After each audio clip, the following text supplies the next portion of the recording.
समझ लेते हैं। लिखा है from the top of a 7 metre high building, 7 metre ऊंची बिल्डिंग से। तो हम बना लेते हैं, let we say it is 7 metre high building. ये हमारी 7 मीटर एक ऊंची बिल्डिंग है। आगे कह रहे हैं the angle of elevation of the top of a tower is 60 degree. Tower के टॉप से जो एंगल ऑफ एलिवेशन बन रहा है, यानी सपोज करो ये बिल्डिंग है और ये टावर है। बिल्डिंग के टॉप से जो एंगल ऑफ एलिवेशन बन रहा है to the top of the tower, वो आपका कितना डिग्री का बन रहा है? 60 डिग्री का। तो जब भी आपका एक एंगल बनेगा तो उसमें एक लाइन ऑफ साइट होगी, यानी टेढ़ी लाइन होगी, और एक आपकी हॉरिजॉन्टल लाइन होगी। हमें पता है क्योंकि दो रेज मिलती है तभी एंगल बनता है। तो ये वाला जो एंगल होगा, ये एंगल जो होगा आपका 60 डिग्री होगा। दूसरी बात, कभी भी जो एंगल आपका नीचे से बनता है बेस से टू द टॉप, सपोज करो हम ऐसे देख रहे हैं, तो हमारी आईज से एक हॉरिजॉन्टल लाइन है और एक लाइन ऑफ साइट है। तो ये वाला जो हमारी आईज से किसी भी चीज का एंगल बन रहा है, ये हमारा एंगल ऑफ एलिवेशन कहलाता है। तो अभी यहाँ पे आपका 60 डिग्री का एंगल बन रहा है और इसके आगे बोल रहा है एंड, यानी इसी पे बात रुक गई और यहीं से स्टार्ट हो रही है। And the angle of depression, यानी यहीं से जो आपका एंगल ऑफ डिप्रेशन बन रहा है of the foot of the tower. What do you mean by foot of the tower? Foot का मतलब आप समझ सकते हैं पैर, यानी टावर के पैर से जो एंगल ऑफ डिप्रेशन बन रहा है, कहीं से, यहीं से बिल्डिंग के टॉप से फुट पे जो एंगल बन रहा है, यानी नीचे की तरफ जो एंगल बन रहा है, ये एंगल जो है आपका कुछ 30 डिग्री का है। यानी अगर हम एंगल ऑफ एलिवेशन और डिप्रेशन में अगर पहले डिफरेंस समझे थोड़ी देर के लिए, तो एलिवेशन मतलब कि जब मैं ऊपर देख रहा हूं तो एक हॉरिजॉन्टल लाइन और एक लाइन ऑफ साइट, जो एंगल बना वो एलिवेशन है। और ऐसे ही अगर मैं नीचे देख रहा हूं तो मेरी आईज से नीचे की तरफ और एक हॉरिजॉन्टल लाइन, जो एंगल बन रहा है वो हमारा एंगल ऑफ डिप्रेशन होगा। तो यहाँ पे एंगल ऑफ डिप्रेशन बिल्डिंग के टॉप से टावर के फुट पे जो एंगल है, दिस इज योर 30 डिग्री। और अगर आप ये बॉक्स की बात करें तो चाहे ये स्क्वायर बने या रेक्टेंगल बने, हम ये जानते हैं कि अपोजिट साइड्स बराबर होती है। और ये ट्रांसवर्सल लाइन हो गई। आपने छोटी क्लासेस में एक मतलब एक फॉर्मूला पढ़ा था, या फॉर्मूला नहीं कह सकते, एक आप कह सकते हैं कि एक ट्रिक पढ़ी है, जिसमें मैंने पढ़ा है कि एक जब दो पैरेलल लाइंस को एक ट्रांसवर्सल लाइन काटती है तो आपके जो अल्टरनेट इंटीरियर एंगल्स होते हैं वो बराबर होते हैं। इंटीरियर एंगल, इंटीरियर मतलब अंदर, अंदर उल्टी साइड पे जो एंगल बनते हैं वो बराबर होते हैं। यानी डिप्रेशन का ये वाला एंगल किसके बराबर हो जाएगा? इस एंगल के बराबर हो जाएगा। और डिप्रेशन में ऑलवेज जब भी आपका एंगल बनेगा तो आप ऑल्टरनेट इंटीरियर एंगल से इनको क्या कर सकते हैं? इक्वल कर सकते हैं। तो हम इसको एक बार नाम दे देते हैं। Suppose this is A, B, C, D and E. तो A B C D E की अगर हम बात करें तो पहले हम ट्रायंगल की बात करते हैं ए बी सी की। तो इन ट्रायंगल ए बी सी, तो अगर हम ट्रायंगल ए बी सी की बात करें तो बी हमारा 90 डिग्री है। अब यहाँ पे सबसे मेन प्रॉब्लम बच्चे को आती है, कोई भी ट्रायंगल जब आप हाइट एंड डिस्टेंस के अंदर लेते हैं तो ट्रायंगल में सबसे पहले आपको देखना पड़ता है कि हाइपोटेन्यूज क्या है, परपेंडिकुलर क्या है और बेस क्या है। तो हाइपोटेन्यूज ऑलवेज 90 के सामने वाला होगा, यानी 90 के सामने वाली जो साइड होती है वो हमारी हाइपोटेन्यूज होती है। और ये हमारा परपेंडिकुलर और बेस में बच्चा कंफ्यूज होता है। तो जो भी आपको एंगल गिवन है, सपोज करो ये 30 गिवन है, तो इसके सामने वाली साइड ऑलवेज परपेंडिकुलर होगी और जो साइड बच गई तीनों में से वो बेस होगी। तो अभी यहाँ पे ये 30 डिग्री गिवन है, तो यानी ए भी हमारा परपेंडिकुलर हो गया और ये बेस गिवन हो गया। तो अगर परपेंडिकुलर और बेस का रिलेशन हम चेक करें तो परपेंडिकुलर और बेस का रिलेशन जो आपको टेन थीटा बताता है, यानी टेन थीटा जो है वो हमें बताता है परपेंडिकुलर और बेस का रिलेशनशिप। अभी हम पहले एबीसी की बात कर लेते हैं। तो एबीसी में आपका अगर हम बात करें, this is our base and this is our perpendicular. तो परपेंडिकुलर और बेस में अगर हम रिलेशन निकालना चाहें तो टेन 30 डिग्री जो होता है, टेन 30 डिग्री जो होता है वो आपका बराबर होता है परपेंडिकुलर अपॉन में बेस।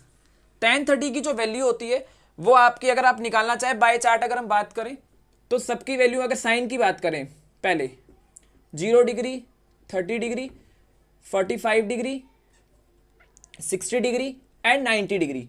तो साइन की जो 0 पे 0 होती है, 30 पे 1/2 होती है, 45 पे 1/√2 होती है and what about 60, this is our √3/2 and 90 जो होती है वो हमारी 1 होती है।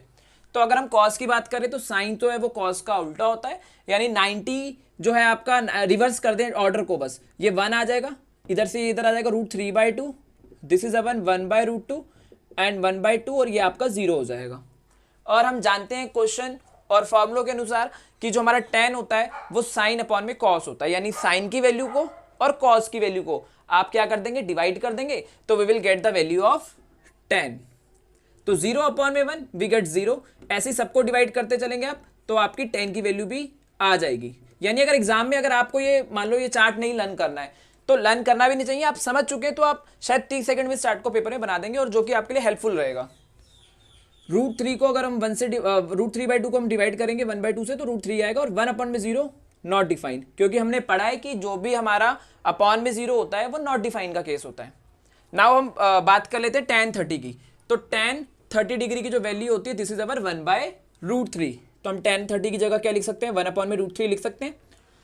P परपेंडिकुलर होता है, इस ट्रायंगल में परपेंडिकुलर क्या होगा, तो ऐसा हमने पहले ही डिस्कस करा कि आपका जो भी एंगल गिवन है उसके सामने वाली जो साइड होती है वो परपेंडिकुलर है। दैट मीन्स AB जो है हमारा परपेंडिकुलर है, तो AB हम परपेंडिकुलर लिख देंगे, पहले नाम लिख दें, और बेस जो बचा दैट इज अवर BC, तो BC आपका जो है बेस हो गया। तो 1 अपॉन में √3 इक्वल टू में AB की हम बात करेंगे तो this is our 7, and what about BC, तो BC हमारा निकल जाएगा यहां से। इसको आगे सॉल्व कर लेते हैं।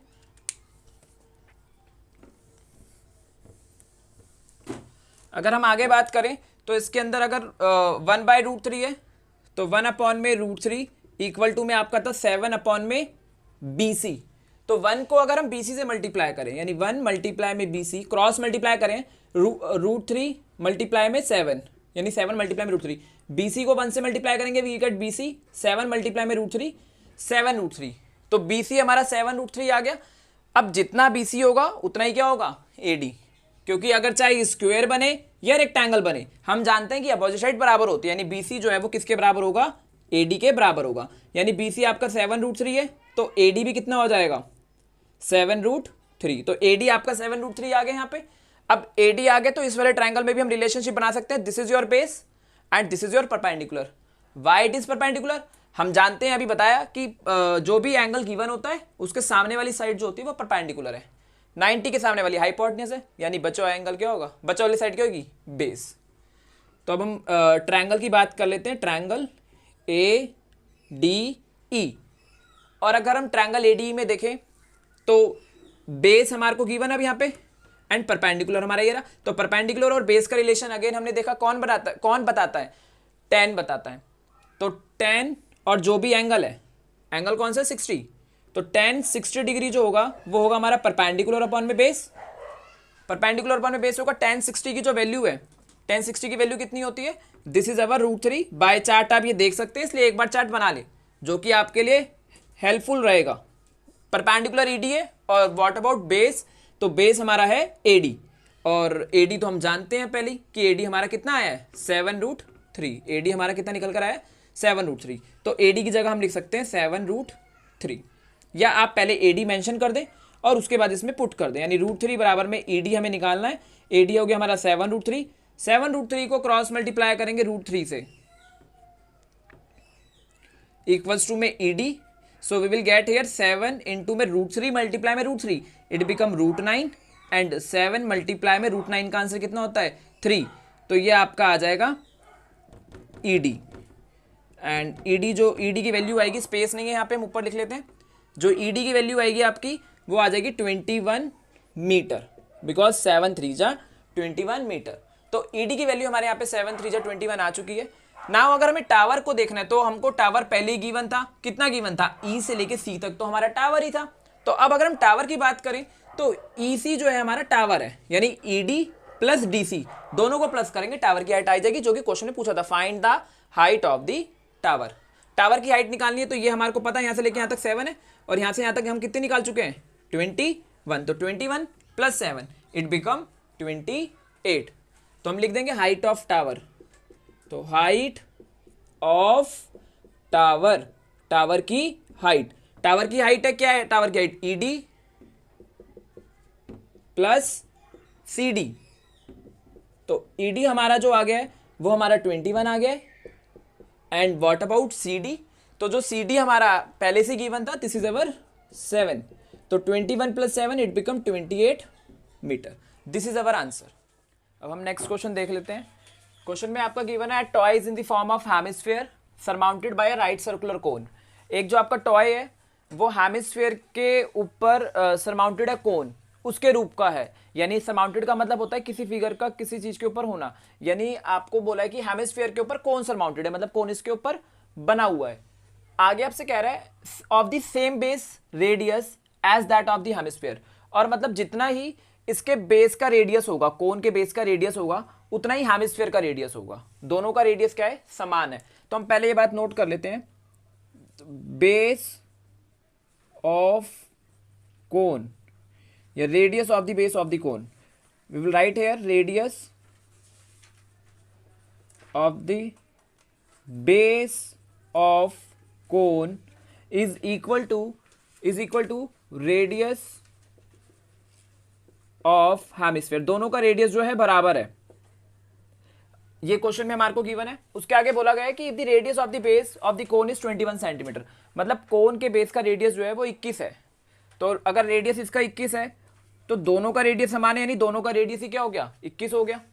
आगे आपसे कह रहा है कि and its volume is 2/3 of the volume of the hemisphere, और आपको आगे बोला गया है कि जो उसका वॉल्यूम है वो 2/3 है हेमिस्फीयर के वॉल्यूम का। अगर 2/3 है हेमिस्फीयर के वॉल्यूम का, इसका मतलब क्या है कि जितना भी वॉल्यूम हेमिस्फीयर का आएगा उसका 2/3 पार्ट करेंगे वो हमारे कोन का वॉल्यूम होगा।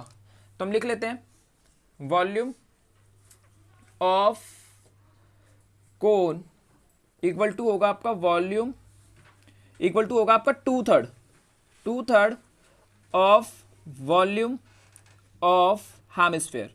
हेमिस्फीयर के 2/3 होगा, क्या होगा, कोन का वॉल्यूम 2/3 होगा हेमिस्फीयर का।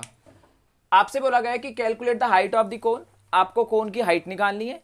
और कोन की हाइट जो होती है basically this is your height, this is your slant height, टेढ़ी ऊंचाई, तिर्यक ऊंचाई को आप स्लांट हाइट बोलते हैं, and this is your radius. और आपको बोला गया सरफेस एरिया, पूरे टॉय का सरफेस एरिया निकालना है। अगर हम स्टार्ट करें तो कोन का वॉल्यूम अगर हमें पता है, वॉल्यूम जो होता है कोन का आपका 1/3 पाई आर स्क्वायर, यानी पाई इंटू में आर इक्वल्स इंटू में H, and volume of hemisphere, तो हेमिस्फीयर का जो वॉल्यूम होता है वो होता है 4/3। इसको भी हम खोल के लिख देते हैं बिकॉज आर से आर कैंसिल आउट हो जाएगा। सामने ऑलवेज आपके सेम साइन पर कट जाते हैं, इसलिए पाई से pi will be cancel out, radius से radius will be cancel out. तो हमारे पास जो बचेगा वो 1/3 ऑफ एच इक्वल टू में 2 2 जा 4, 3 3 जा 9 इंटू में आर। इसको हम आगे करें तो 1/3 एच इक्वल टू में हमारे पास था 4/9 ऑफ आर, तो हाइट आपकी आ जाएगी 4/9 ऑफ आर की जगह हम 21 पुट कर सकते हैं, एंड ये 3 डिवाइड हो रहा है, इधर जाके मल्टीप्लाई। इसको हम सॉल्व करेंगे तो हमारे पास हाइट आ जाएगी, एंड हाइट जो है हमारी 7 4 जा 28 सेंटीमीटर हाइट हमारी आ चुकी है। सरफेस एरिया निकालना है। तो अगर हम पूरी फिगर को देखें तो सरफेस एरिया का मतलब क्या है कि जितना ये एरिया दिखा रहा है, घेर रहा है, तो इसके एरिया की बात करें तो अगर हमको ये कोई टॉय मिलेगा इसके रूप में, तो टॉय का एक आउटर स्ट्रक्चर ही हम देख पाएंगे। यानी कहने का मतलब है हमारे पास 2 सरफेस एरिया होते हैं, total surface area and curve surface area. Curve surface area का मतलब है जब हम सर्कल इंक्लूड नहीं करते हैं, और टोटल सरफेस एरिया का मतलब है जब हम सब कुछ इंक्लूड करते हैं। तो यहाँ पे हम पूरे टॉय के एरिया को निकालने के दोनों का कर्व सरफेस एरिया लेंगे। तो सरफेस एरिया ऑफ टॉय जो होगा आपका वो होगा curve surface area of cone plus curve surface area of hemisphere.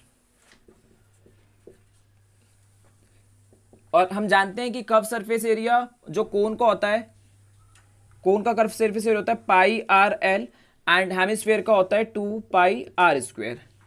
Pi and pi is common here, r is r common, white is common because r दोनों का same है तो common ही होगा। अगर सेम नहीं हो तो ये कॉमन नहीं लेंगे। यहाँ पे 2 बच जाएगा, एक आर बाहर चला गया तो एक आर अंदर बच जाएगा।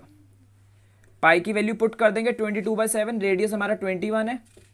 स्लांट हाइट हमारे को गिवन है, नो हमारे को स्लांट हाइट किसी भी क्वेश्चन में गिवन नहीं है।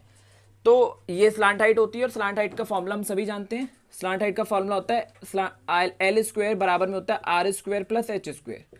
आर 21 है तो 21 का स्क्वायर, एंड हाइट, तो हाइट हमने अभी निकाली 28, तो यहाँ 28 पुट कर देंगे तो it become 441 and it become 784, दोनों को प्लस करने पे आ जाएगा 1225 सेंटीमीटर।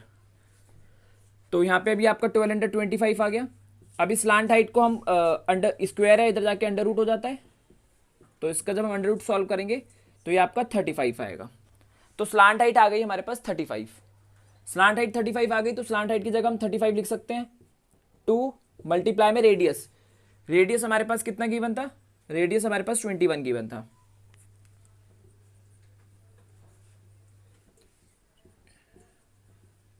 इसको हम आगे सॉल्व करेंगे तो हमारे पास आंसर आ जाएगा। इन दोनों को प्लस करेंगे, वी हैव 77, और इन दोनों को मल्टीप्लाई करेंगे, so we get 5082 centimetre square, and this is our answer. I hope you understand this. Now मिलते हैं हम अनदर क्वेश्चन के साथ, जो कि हमारा ट्रिग्नोमेट्री पे बेस्ड है। तो ट्रिग्नोमेट्री हम स्टार्ट करते हैं। पहली बात मैं आपको थोड़ी सी ट्रिग्नोमेट्री बताना चाहूँगा। जब भी आप ट्रिग्नोमेट्री स्टार्ट करते हैं तो सबसे पहले आपके बेसिक फंडामेंटल क्लियर होने चाहिए। लाइक कि अगर हम ट्रिगो की बात करें तो ट्रिगो में ट्राई होता है, ट्राई दैट मीन्स ट्रायंगल पे अप्लाई होगा सबसे पहली बात तो। और अगर हम बात करें कौन से ट्रायंगल पे अप्लाई होगा ट्रिग्नोमेट्री, तो हमेशा राइट एंगल ट्रायंगल पे अप्लाई होता है। दूसरी बात, जब भी आप ट्रिग्नोमेट्री करना स्टार्ट करते हैं तो आपको सबसे पहले फॉर्मूले याद होने चाहिए। अगर आपको सभी फॉर्मूले बहुत अच्छे से याद हैं, सभी फॉर्मूलों के बारे में आपको पता है, आपको डेरिवेशन पता है, और डेरिवेशन के साथ साथ आपका अभ्यास बहुत अच्छा है, अभ्यास का मतलब हो गया कि आपने प्रैक्टिस बहुत अच्छी कर रखी है, तो आप ट्रिग्नोमेट्री के कोई भी क्वेश्चन को, चाहे वो आर डी शर्मा का हो, आर एस अग्रवाल हो, या फिर आपका एनसीईआरटी हो, बहुत आराम से निकाल सकते हैं। मेरे बहुत से स्टूडेंट्स ने इसमें बहुत अच्छे मार्क्स गेन करे हैं। 95, 94 हर किसी का स्कोर रहता ही है मैथ्स के अंदर। एक बार मैं आपको एक क्वेश्चन समझाने की पूरी कोशिश करूंगा, देख लें एक बार आप। अगर हम बात करें tan a की, तो अभी आप आउटपुट को देखें। This is our left hand side and this is our right hand side. दो साइड्स है हमारे पास, एक हमारे पास लेफ्ट हैंड साइड है और एक हमारे पास राइट हैंड साइड है। आप पहले लेफ्ट हैंड साइड को सॉल्व करना स्टार्ट करें। बच्चे की बड़ी प्रॉब्लम रहती है कि भैया क्वेश्चन तो हमने खोल दिया सर, हमने क्वेश्चन खोल दिया, लेकिन हम नीचे नहीं जा पा रहे। जितना क्वेश्चन आप खोल सकते हैं खोलें, उसके बाद आप दूसरी साइड को, आउटपुट को हमेशा नजर में रखें कि आउटपुट में क्या है। जैसा मैं भी, आप देखना, मैं आउटपुट को भी देखूंगा और मतलब जो भी मेरा आउटपुट आने वाला है उसको भी देखूंगा, नहीं जो मेरे को प्रूफ करना है वो भी देखूंगा, और ये वाले क्वेश्चन को भी मैं देखूंगा। आपको इसको प्रूफ करना है, ये वाली साइड को इसके प्रूफ करना है, दोनों साइड्स को क्या करना है, बराबर लाना है। प्रूफ करने का मतलब है दोनों साइड्स को इक्वल बताना है। स्टार्ट करते क्वेश्चन बिना टाइम वेस्ट किए। tan a को आप क्या लिख सकते हैं, tan a को हम लिख सकते हैं sin a अपॉन में cos a। कैसे लिख सकते हैं हम इसको, क्योंकि हम जानते हैं कि tan का जो फॉर्मूला होता है वो sin अपॉन में cos होता है। 1 माइनस tan जो है वो cot का उल्टा होता है, इसलिए हम इसको cot जो है उल्टा होगा, यानी इसको हम क्या लिख देंगे, cos अपॉन में sin। Why it is cos upon में sin, बिकॉज ये इसका उल्टा होता है। अगर tan sin अपॉन में cos a है तो आपका cot क्या होगा, cos a अपॉन में sin a। ऐसे ही इस तरह भी हम इसको क्या लिख सकते हैं, cos a अपॉन में sin a, एंड इसके नीचे 1 माइनस, इसको हम लिख सकते हैं sin a अपॉन में cos a। जहां जहां पे अब tan cot था, हमने इसको sin cos में चेंज कर दिया है, वहां पे भी इस तरीके से हम इसका आंसर निकाल पाएंगे। अब sin a अपॉन में cos a, इसका अगर हम एलसीएम लेंगे तो 1 इंटू में sin a, it become sin a, और इसका एलसीएम लेने में बच्चे प्रॉब्लम ना करें, इन दोनों को मल्टीप्लाई कर दें, अब इनका क्रॉस मल्टीप्लाई कर दें, तो sin a मल्टीप्लाई में 1, it become sin a, minus 1 multiply में cos a, it become cos a, plus ये प्लस है बीच में, cos a अपॉन में sin a, 1, अगेन आपको यहाँ पे एलसीएम लेना है तो ये आपका इसका एलसीएम आ जाएगा cos a मल्टीप्लाई में 1, it become cos a, minus 1 multiply में sin a, it become sin a। अगर हम आगे क्वेश्चन को खोलेंगे थोड़ा सा, तो sin a अपॉन में cos a, फिर ये जो है आपका, जब भी आपका कोई भी इस फॉर्म में गिवन हो, लाइक p अपॉन में q एंड p1 अपॉन में q, p1 अपॉन में q1, तो p बाई q को ऐसे रखते हैं और इस वाले नंबर को रिवर्स कर देते हैं। लाइक ये जो आपका उल्टा हो जाएगा, sin a ऊपर चला जाएगा और ये वाला नंबर नीचे आ जाएगा।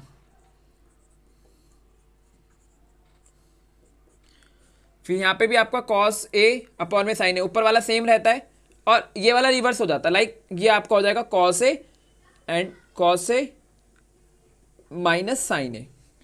आगे हम सॉल्व करेंगे तो sin मल्टीप्लाई में sin, it become sin square a। यहाँ पे आपका cos a है, ये आपका हो जाएगा sin a minus cos a। यहाँ पे आपका आ गया कॉस स्क्वायर ए, ये हो गया आपका sign A cos A minus sign ए। अब बहुत से बच्चे क्वेश्चन में आके क्या करते हैं, यहां पे आके वो इस स्टेप तक हर कोई पहुंचता है, लेकिन अब इसके आगे आपको दिमाग लगाना पड़ता है। इस स्टेप में क्या है कि देखो ये साइन है माइनस कॉस है और ये कॉस है माइनस साइन है, सिर्फ साइन का डिफरेंस है। तो क्यों ना अगर हम इसको इसके जैसा कर ले तो हमारे लिए बेटर होगा। इसको इसके जैसा क्या कर सकते हैं, अब ये माइनस में है तो अगर हम माइनस कॉमन लेने तो ये जो है उल्टा हो जाएगा, मतलब जो प्लस का है वो माइनस का हो जाएगा और जो माइनस का है वो प्लस का हो जाएगा। तो इसका मतलब है कि आप क्या करें, यहाँ पे sine square A and cos A, sine A minus cos A. यहां पे अगर आप माइनस कॉमन लेंगे तो बाहर प्लस माइनस माइनस हो जाएगा, तो ये आपका कॉस स्क्वायर ए। जब माइनस कॉमन लेने का मतलब है कि साइन को उल्टा कर देना, ये कॉस प्लस का था अब ये माइनस का हो जाएगा। साइन कॉमन लेने का मतलब है साइन उल्टा कर देना, और ये माइनस का था ये प्लस का हो जाएगा। ये प्लस का कैसे हो गया, अरे इसके आगे कोई साइन ही नहीं है तो ये प्लस का ही माना जाएगा।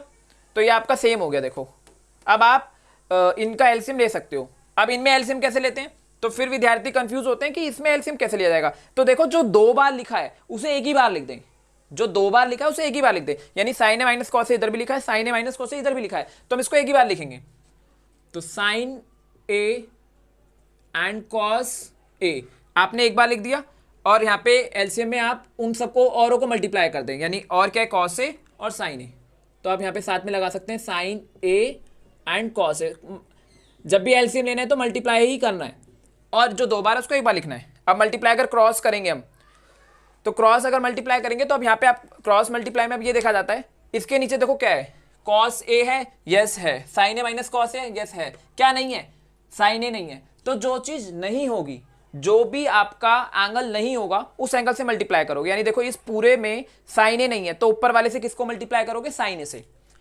तो यहाँ पे साइन ए ये था, अब साइन स्क्वायर ए से अगर साइन ए को मल्टीप्लाई करेंगे तो बनेगा साइन क्यूब ए माइनस, अगर हम इधर देखें तो इधर कॉस ए नहीं है, तो ये पूरी चीज है लेकिन कॉस ए नहीं है, तो ऊपर वाले से किसको मल्टीप्लाई कर देंगे, कॉस ए को।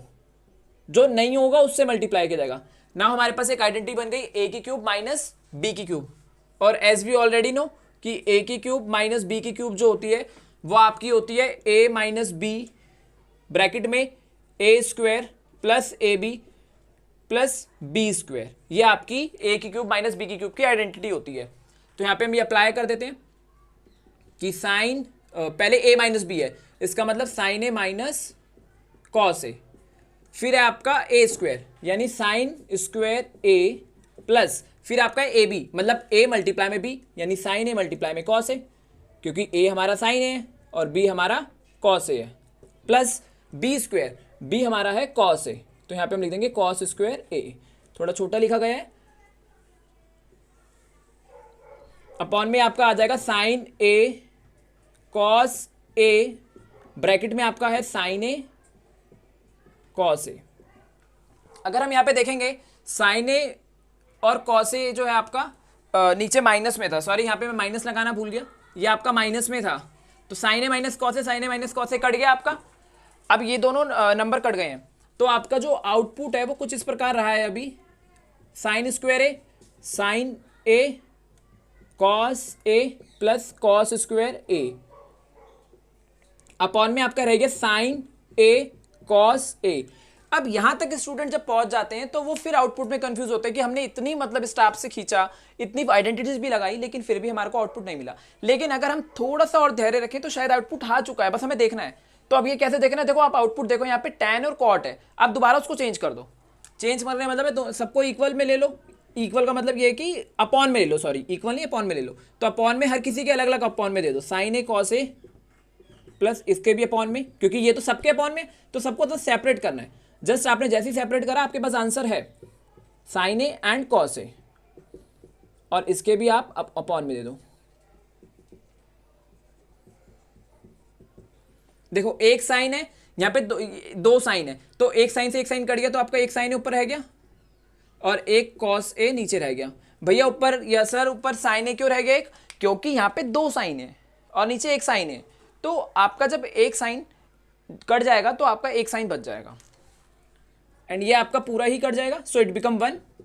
व्हाट अबाउट दिस, तो कॉस से कॉस कट गया तो ऊपर क्या बच गया, कॉस ए, एंड नीचे क्या बच गया, sine A, and we already know कि साइन अपॉन में कॉस क्या होता है 10, तो हम इसकी जगह रिप्लेस कर देंगे tan a को, and this is our 1, cos upon में sine, this is our cot A, why because tan का उल्टा कॉट होता है, तो अगर ये tan है तो इसका उल्टा कॉट होगा। So this is our output, और यही हमें प्रूफ करना था। तो हम यहाँ पे लिख सकते हैं इट इज हैंस प्रूव्ड, ये हमारा क्या हो गया, हैंस प्रूव्ड हो गया। I hope this video will help you. Thank you.